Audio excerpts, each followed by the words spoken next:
Hey everybody, it's Double RPG here. It's March 23rd, 2018, and welcome to Double RPG Side-Quests.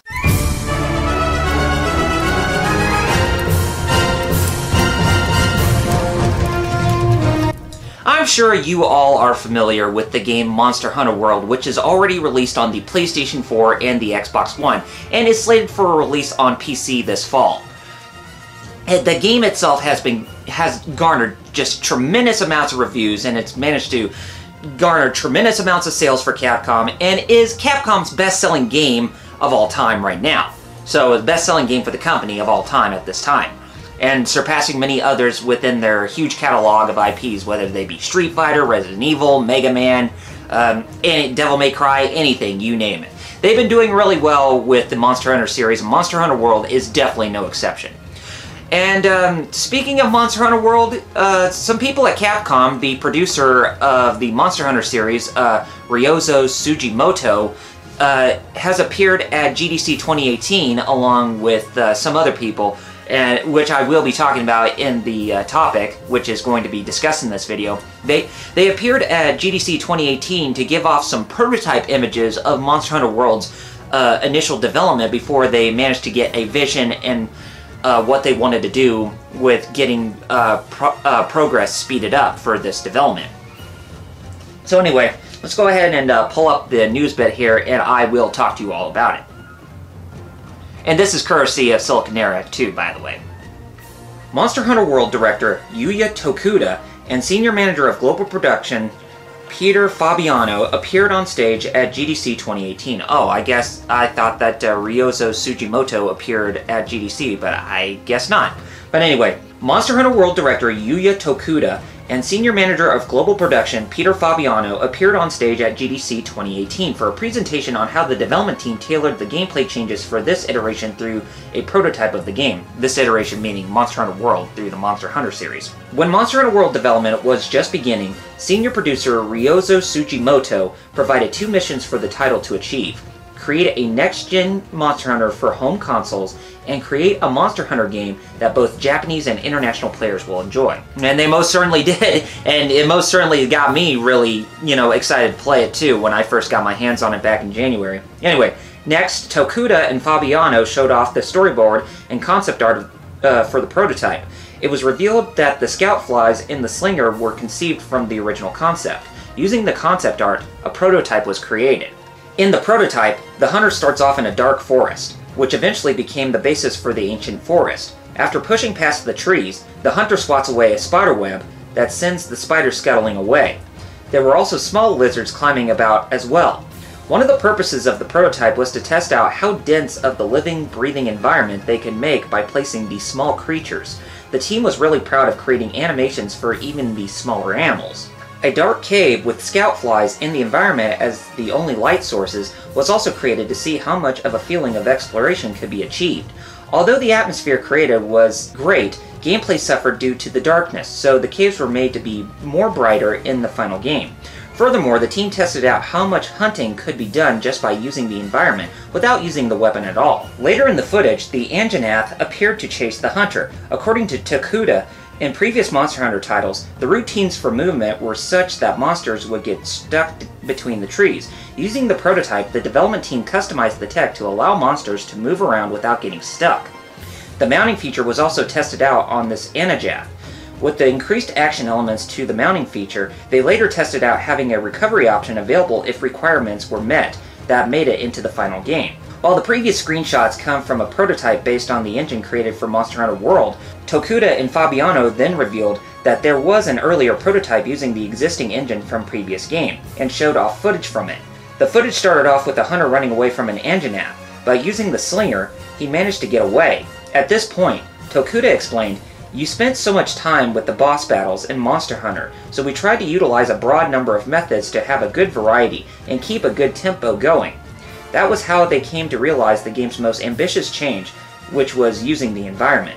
The hunter then hid behind a tree and drank a potion. Due to the changes to seamless maps, it became impossible to change areas to drink potions, which is why hiding mechanics were added.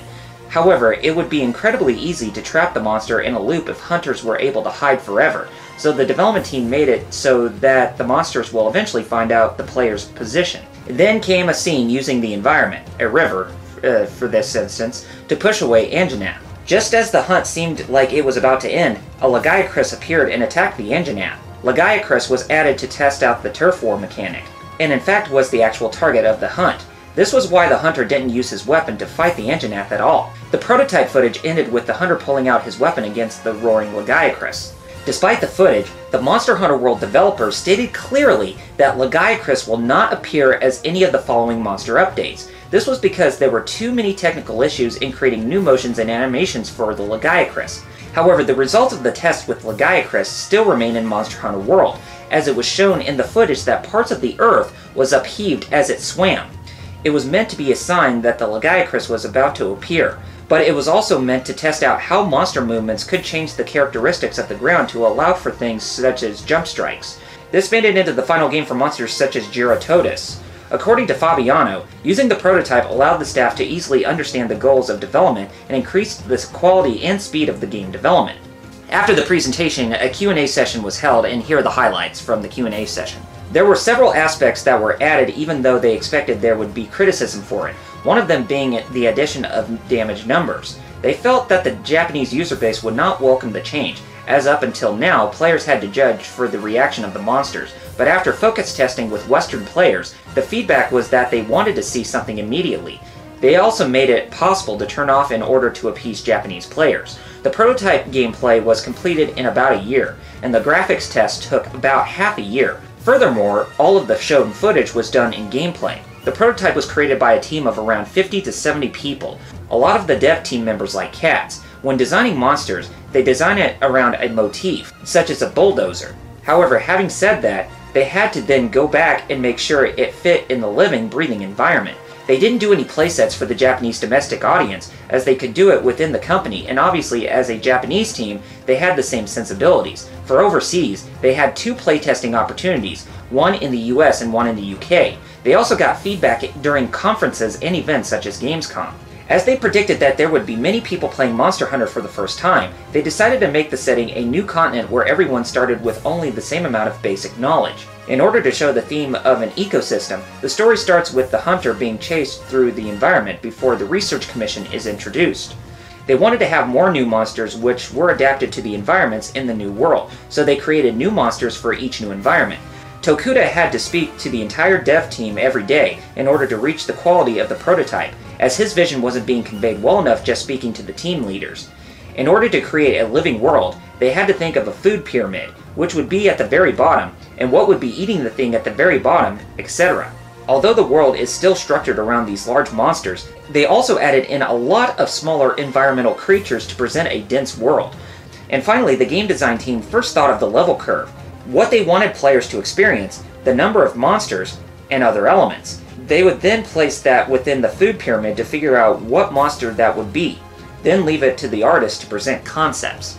So yeah, there you go. So yeah, that was a lot to breathe in for Monster Hunter World. I mean, just taking a look at what all Capcom has done in terms of Monster Hunter World, it's just really, really phenomenal. I mean, if they really hadn't taken those risks with trying to appeal the game from not only within Japan, but also to a worldwide audience to bring about more a global focus within the game, then I don't think it would have gotten the recognition that it properly deserves. So I got to applaud Capcom for really taking that risk with Monster Hunter World, and it most certainly did pay off. So I really hope that whatever they have cooked up for the next Monster Hunter game after Monster Hunter World, that there's going to be an even more bigger focus and a bigger evolution than what we saw in Monster Hunter World. And there's a lot of people who still play Monster Hunter World to this day, and a lot of people who play games like Destiny are migrating over to Monster Hunter World because Monster Hunter World, or the Monster Hunter games, are what they are. They're actual games that are very fun to play.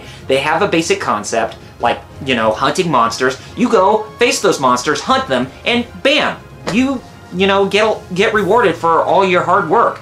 I mean, that was the first time that I felt it when I played Monster Hunter 3 or Monster Hunter Tri on the Wii, and then Monster Hunter 3 Ultimate on the Wii U and the 3DS. I mean, that's the experience that I got with what Monster Hunter is supposed to be, and thankfully, it managed to make that transition well into the Western audience, whether they be in the US or the UK. So you no longer see people playing games like Destiny or Destiny 2, and you see them playing more games like Monster Hunter World, because it, you know, it definitely wipes the slate entirely clean, and it brings about that focus that you actually want to see in a video game. And Capcom really did hit it out of the park. Now, I really hope that with Monster Hunter World's sales, that this is actually a good sign to Capcom getting back on the road to recovery, to where they can actually work on some newer games and from old existing franchises, as well as creating newer IPs altogether. But anything could go wrong, and they could possibly screw up at every possible moment that is to come. So Capcom, I hope you know what you're doing when it comes to Monster Hunter World. I mean, I really do think it works out well how you're treating it as a games as a service type of model, but I just really hope that whatever you have cooked up next for Monster Hunter, or for whatever game that you have that's currently in the works that's about to be revealed, that you do not disappoint, because we do not need you to take a step back and go back into the level of just debauchery and just, you know, kicking your fans in the ass with saying, oh, screw you, we're not even going to care about you, we just only care about what appeals to us. Because if you really do take that path, then that's not going to be a very great sign for, you know, what's to come.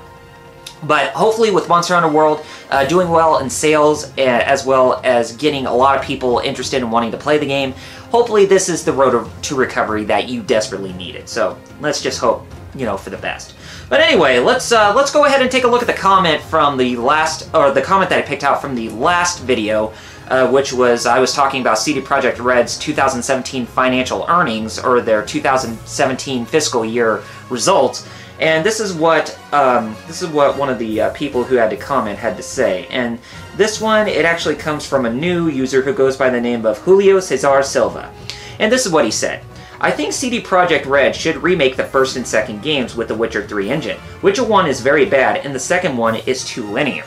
You know, I would say that I would not put it past CD Projekt Red if they decide if they will actually want to remake both The Witcher 1 and Witcher 2, but to have more of that appeal with what they managed to accomplish with The Witcher 3, then yeah, that could definitely work out. I mean, you see this with video game companies who are doing this for remakes. Like, take for example Sega with what they're doing with Yakuza Kiwami and Yakuza Kiwami 2.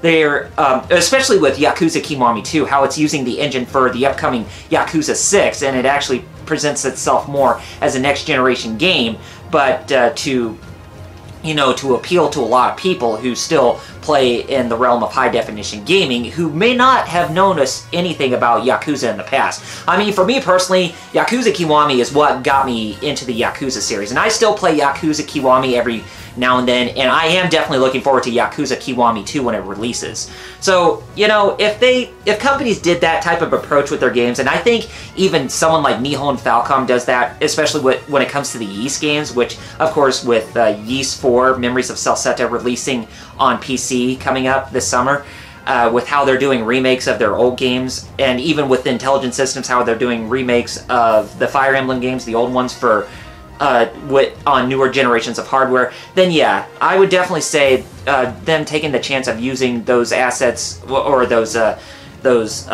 accomplishments with what they managed to earn from the newer titles that they worked on, to apply to remakes in that fashion, so that way it can achieve the same amount of results. So hopefully with The Witcher 1 and 2, if CD Projekt Red decide to remake those using the Witcher 3 engine, and to be more streamlined and to be more enjoyable than what they originally were, then I definitely see them doing much better than what they originally did the first time around, but we'll have to see. Anyway guys, that's all with my side quest video, as I really hope you enjoyed this edition of RRPG Side-Quests. If you like what you see, then be sure to rate this video, as well as leaving your feedback down in the comments, because whatever comment that I choose from this video, you will actually get mentioned in the next video, as well as your comment, and then you'll get the name of your channel in the description. So be sure you do that. And also, be sure to hit that subscribe button underneath this video, as more support from you guys will mean that more content is coming from me in the future that you're not going to find anywhere else. So anyway guys, until next time, this is RRPG signing off by saying Godspeed and game on, gamers. Peace out!